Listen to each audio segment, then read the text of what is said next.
All right, today we're jumping into a really beautiful fairy tale, but we're not just going to tell the story. We're going to peel back the layers and see what makes it tick as a powerful story about poverty, creativity, and, the incredible magic of hope. So it all really boils down to this one simple question. In a world where you're struggling every single day, can a single act of creation, one simple dress, actually change everything for a family? This is the heart of our story, so let's dive in and see how it all unfolds. Our story kicks off in what seems like a perfect little village. But as you can probably guess, this beautiful setting is hiding a much tougher reality for our hero.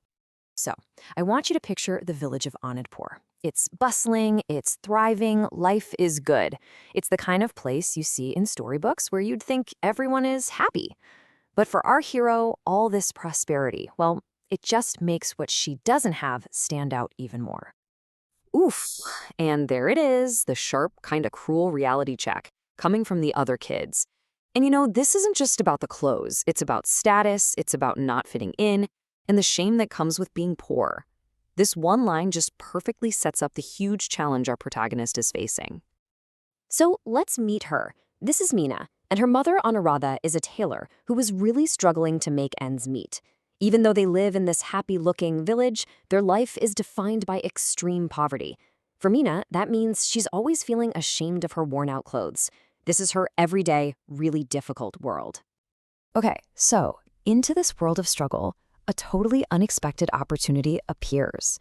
But this is way more than just a fun village get-together. For Meena and her mom, this is a genuine lifeline.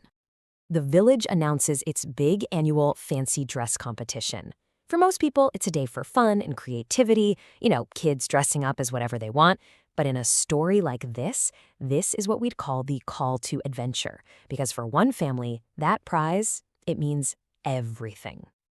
And check out what's at stake here. The prize isn't some shiny trophy or a fancy ribbon. It's 10 sacks of grain and 2 sacks of lentils. We're talking about survival. This is the difference between going hungry and being safe and fed for months. So this whole competition just got very, very serious. And the slide just lays it all out, doesn't it? The huge gap between Meena's hopes and her reality. She's dreaming of winning, of helping her mom, of changing their whole lives. But the reality is just crushing. No money, no fancy materials, just some plain white cloth. The whole thing feels completely impossible. But this is where the story gets really good. Faced with this impossible challenge, Meena doesn't just give up. Nope. She starts looking for a creative solution in a pretty unexpected place. So what on earth can she do? I mean, this is the big problem she has to solve. If all you have is plain white cloth, what can you possibly create that stands a chance against all these other fancy, expensive costumes? It's really a test of imagination versus money. And the answer she comes up with is, well, it's genius. A fairy! Think about it. Fairies wear white, and their beauty isn't about expensive stuff, it's about something magical and light. It's such a clever idea, born right out of her own optimism when she had nothing else. So, she heads out into the forest. This is her big journey, hoping to find some natural decorations for her costume. And this is where she gets what story experts call supernatural aid. A little bit of magic to help the hero. She doesn't just find any old flowers, she finds a magical talking tree that gives her flowers that will literally never, ever wilt. So now we're at the competition itself. With her simple dress decorated with these magical flowers, Meena shows up at the village square, ready to face everyone. You can just feel the tension building. And this just paints the perfect picture of the story's core conflict. On one side, you've got all these kids in their big, expensive outfits made with money.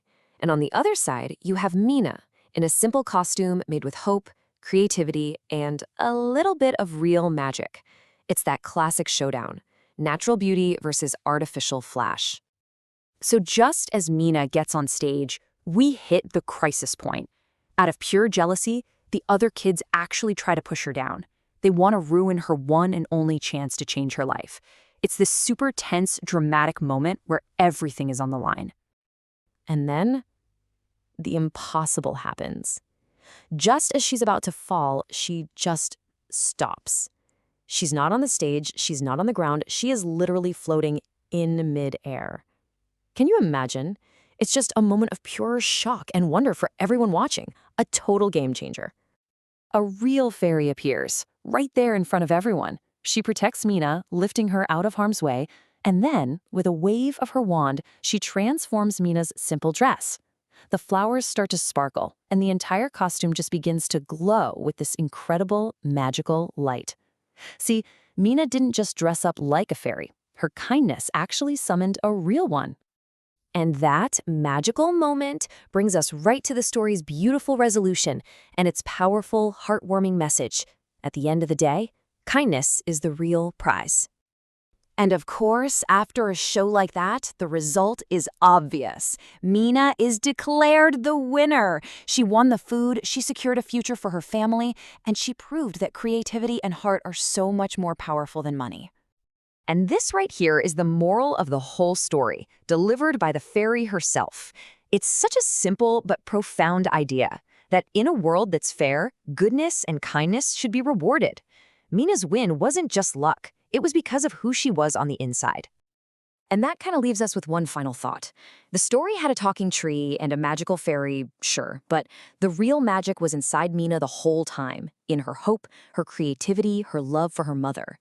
So it really makes you wonder, doesn't it? What kind of magic can we create in our own lives just by starting with a little bit of kindness?